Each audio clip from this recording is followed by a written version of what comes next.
There has been ongoing news about the professional counterfeiting of Moutai liquor in China. Recently, the rumors have been growing stronger, and the price of Moutai, which is considered the national liquor and a symbol of national pride, has experienced a drastic collapse. Today, I came across some punctured Moutai. Let me show you. The hole is around here. We can easily insert a needle and push it all the way through. The hole goes all the way through. In December 2023, the Market Supervision Bureau in Hangzhou revealed a new method of counterfeiting Moutai, known as the drilled hole Moutai scam. The counterfeiters peel off the label, drill a tiny hole of about 0.2 millimeters in the bottle, then remove the real liquor and replace it with a fake liquor. The hole is then filled with ceramic powder and the label is reapplied. Let me show you a live demonstration of the drilled hole Moutai. First, we blow some air to heat up the label. Once the glue is hot enough, we can peel it off and then drill the hole. You can see that the hole is very, very small, and it's hard to spot with the naked eye because there's no airflow. The real liquor won't pour out, so we need a syringe to draw it out, then inject the fake liquor in. The final step is to seal the hole. Take a look, the hole is completely sealed, and you can't tell it was ever drilled. Then we stick the label back on, and voila, we have a finished fake bottle. It's very difficult for an untrained person to tell this is a fake. The first to expose this punctured Moutai scam was a company in Ningbo. They purchased Moutai worth 250,000 yuan from a door-to-door salesperson, suspected it was counterfeit, and after verification by the distillery staff in Zhejiang, confirmed it was fake. Netizens have commented, "There are so many fake Moutai on the market now." Industry insiders say that out of 100 bottles, only 10 are real. You might wonder, where does the real Moutai go once it's taken out? Where does the real liquor go once it's extracted from the drilled Moutai bottle? You'd never guess. The people doing this are experts. They drill a hole under the label, extract the liquor, and then use an infusion method to put it back into the original bottle and box, except the liquor inside is fake. The technology has advanced so much that the holes they drill are even finer than a hair, which forces the people collecting the bottles to use special equipment to detect them. With all this high-tech effort, the extracted Moutai turns into bulk liquor. If you were doing this, it wouldn't be worth much, but for these people, it creates an entire industry chain. You have to understand, they charge separately for the liquor and the bottle. Some of the extracted liquor ends up in old liquor bottles, while the old liquor that has evaporated is topped up with a fake liquor. Some fake liquor is mixed with real Moutai, while other fake liquor ends up being used as flavoring by various distilleries. With the flood of counterfeit Moutai on the market, the Moutai company's quality control and after-sales service has been heavily criticized by consumers. A scandal that occurred in June 2024 has further damaged Moutai's reputation, sending its brand image plummeting. On June 20th, 2024, a video was released by the Henan Broadcasting TV station, claiming that a set of counterfeit Moutai liquor from the Year of the Rabbit was made using a full set of Moutai packaging purchased online. The reporter sent it to Moutai's anti-counterfeit office for verification. After assessment by their unit in Wuhan, it was confirmed to be fake. After the incident was exposed, the Guizhou Moutai Liquor Sales Company sent a special service team to Zhengzhou, Henan, on June 21st. After obtaining the customer's consent, a team comprising an experienced visual appraiser and a national liquor evaluator arrived on the site on June 22nd. They conducted an assessment of the appearance and body of the liquor. The results showed that the packaging was made using recycled and counterfeit materials, and the liquor's alcohol content didn't match, confirming that it was counterfeit. Guizhou Moutai Liquor Sales Company Limited later stated, "After an internal investigation, we found that during the identification processes on May 11th and May 18th, the appraisers, Cai and Chen, were not thorough or meticulous enough. This reflects weak points in the company's product verification procedures." The reason why professional appraisers mistakenly identified fake liquor as genuine is explained by an industry insider who has been involved in old liquor recycling for years. He said that many counterfeit liquors, especially high-quality fakes, use genuine Moutai packaging that's been sourced through various channels and can be bought online. The counterfeiters then use methods like removing the cap or drilling a hole to replace the real liquor with fake liquor inside the real bottle. He said, "If only the packaging is appraised and not the liquor itself, it's easy to mistake this for real Moutai." He further explained that all the testing methods are supplementary, and the only real way to know is by tasting the liquor. Mr. Xie, the head of Zhongji Testing, said that liquor merchants primarily verify the appearance of the liquor to ensure that it can be resold without affecting sales. To check the liquor itself, the bottle would need to be opened, which defeats the purpose of the verification. Only in cases of dispute or when there's doubt about the appearance would the body of the liquor be tested. To eliminate counterfeits, manufacturers need to strengthen anti-counterfeiting technologies and actively combat the counterfeit industry. In China, Moutai has become a symbol of corruption within the Chinese Communist Party elite and is often used in official gifts and bribery.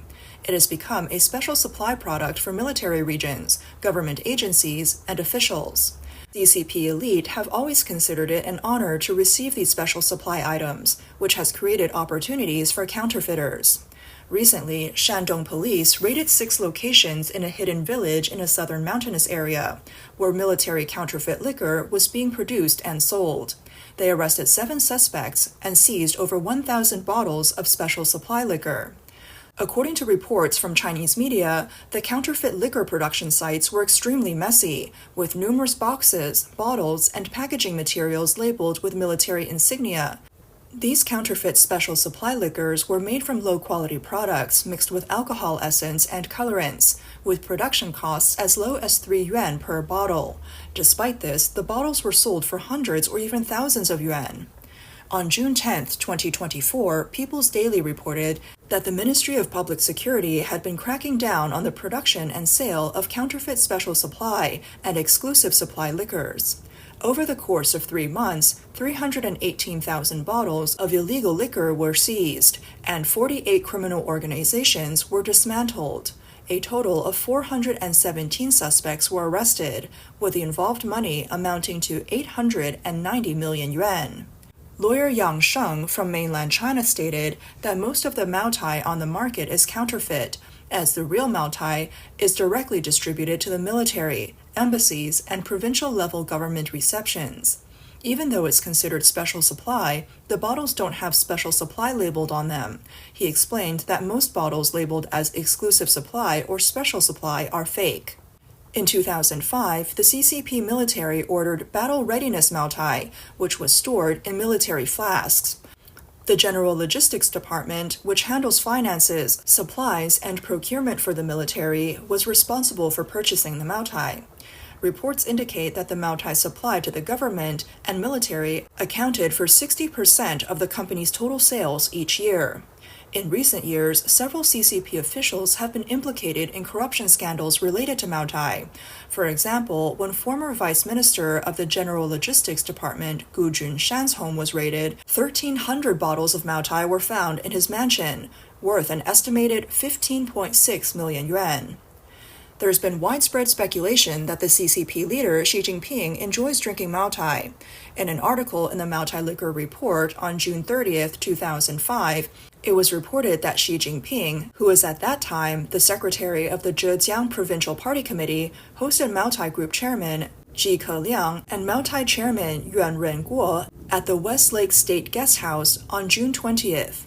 Xi Jinping remarked that he has always enjoyed drinking Moutai, and his secretary at the time, Li Qiang, jokingly added, "Our secretary Xi is in such good health because he has been drinking Moutai for a long time." In recent years, Moutai has also been used as a diplomatic tool in China's relations with its communist allies. On March 26, 2018, Xi Jinping hosted a banquet for North Korean leader Kim Jong-un at the Great Hall of the People in Beijing. Some online users noticed that the waitstaff were holding 2 bottles of Moutai in sauce jar short neck bottles, a rare and exclusive version of Moutai, priced at over 1.28 million yuan per bottle in various online stores. However, Moutai's prestige has been on the decline. According to reports from Chinese media in late October 2024, the price of Moutai 1935 has steadily dropped since the Chinese New Year of 2023, falling from 1,200 yuan to a range of 800 to 1,000 yuan per bottle. In the second half of 2024, Moutai 1935 prices plummeted further, with wholesale prices in October dropping to 740 yuan per bottle, and some data show prices as low as 690 yuan per bottle. This marks a significant decline from its peak price of 18,000 yuan per bottle, with industry insiders calling it the champion of price dives. Multiple tobacco and alcohol recycling stores have reported that the recycling price for Moutai 1935 is typically between 550 yuan and 600 yuan per bottle. One store clerk stated, "This series of Moutai is not valuable. The purchase price is only 620 yuan." Moutai 1935, launched by Guizhou Moutai in 2022, was a major product priced at over 1,000 yuan per bottle. In just 2 years, it achieved sales of 16 billion yuan. Initially, its wholesale price was set at 798 yuan per bottle, with a suggested retail price of 1,188 yuan. However, driven by market forces, the price soared and briefly surpassed 1,800 yuan per bottle. A store owner in Zhengzhou, Henan Province, revealed on December 19, 2024, that despite the steep drop in Moutai 1935 prices, the liquor still isn't selling well. Traditionally, the Mid-Autumn Festival has been a time when liquor prices increase, but this year the price failed to rise. There are concerns that the upcoming Chinese New Year will not fare any better. Chinese media believes that the collapse of Moutai 1935's price is a result of the brand overextending consumer trust. The initial success of Moutai 1935 relied on the brand's halo effect and speculative market behavior, but without a solid market foundation or clear differentiation, that the product lacked the core cultural significance of Flying Fairy Moutai and did not offer unique value. Furthermore, in 2024, the decline of the price of Flying Fairy Moutai directly dragged down the price of Moutai 1935. According to today's liquor prices, the price of Flying Fairy Moutai bottles dropped from 2,700 yuan per bottle at the beginning of the year to below 2,200 and 2,400 yuan per bottle in October, with boxed prices even dipping below 2,300 yuan per bottle. Many industry analysts predict that the price of Flying Fairy Moutai will likely fall below 2,000 yuan a bottle, meaning the price decline of Moutai 1935 was already a foregone conclusion. Although Moutai 1935 has been marketed as a small version of Flying Fairy Moutai, consumers know it as far inferior in both value and quality. As the price of Flying Fairy Moutai continues to decline, the inevitable collapse of Moutai 1935 is seen as a natural outcome of the market's return to rationality. Recently, Xi Jinping's comments on deflation highlighted the root cause of Moutai's price plunge. The Chinese market is no longer able to support such inflated consumer prices for Moutai liquor.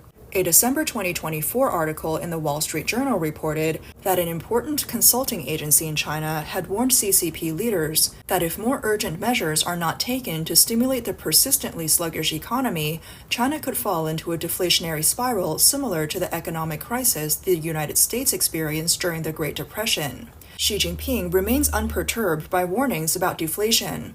According to sources close to the CCP's inner circles, Xi Jinping reportedly asked his economic advisors, "What's wrong with deflation? Don't people prefer lower prices?"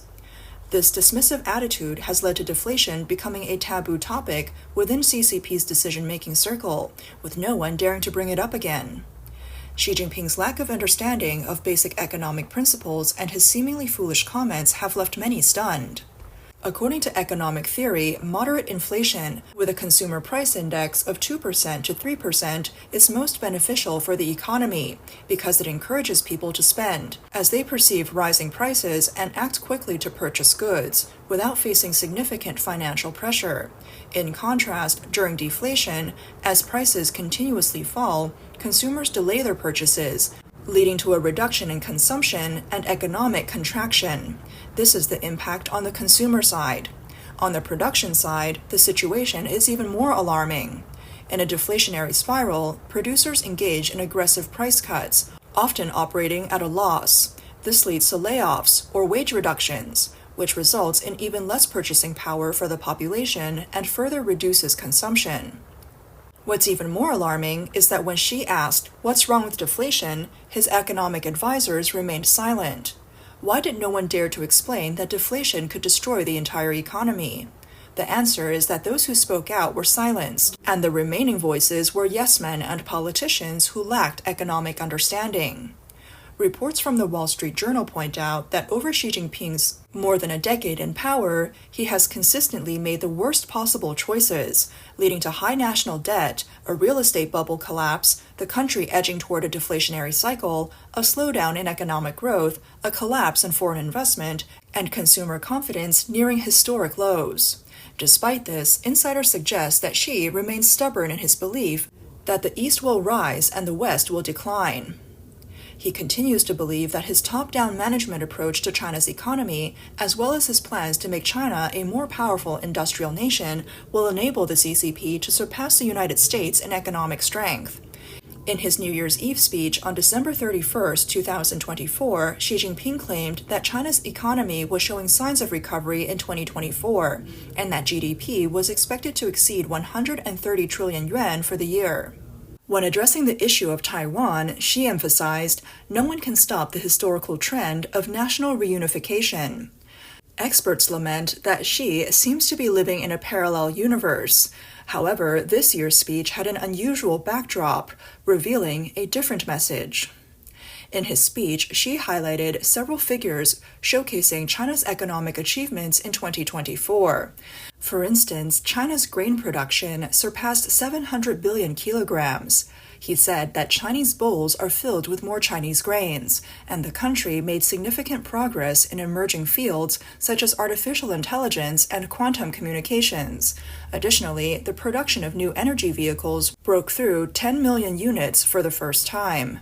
On social issues such as aging populations and childcare, education, and healthcare, Xi stated that the government had increased pension funds, lowered mortgage rates, expanded the coverage of cross-regional healthcare payment settlements, and promoted policies like replacing old consumer goods with new ones, all of which have contributed to the population's sense of fulfillment. Xi Jinping stated by 2025, China will fully complete its 14th five-year plan. However, he also acknowledged that the current economic operation faces some new challenges, including uncertainties in the external environment and the pressures of transitioning from old to new driving forces, emphasizing that these difficulties can be overcome with effort. Those familiar with China's actual situation know that the numbers Xi Jinping mentioned are often false. For example, the sales of new energy vehicles are driven by government subsidies and inflated sales figures, with many unsold vehicles hidden in rural areas. Xi Jinping's claims about social welfare are likely distorted, and only he dares to make such remarks, with other CCP officials following suit.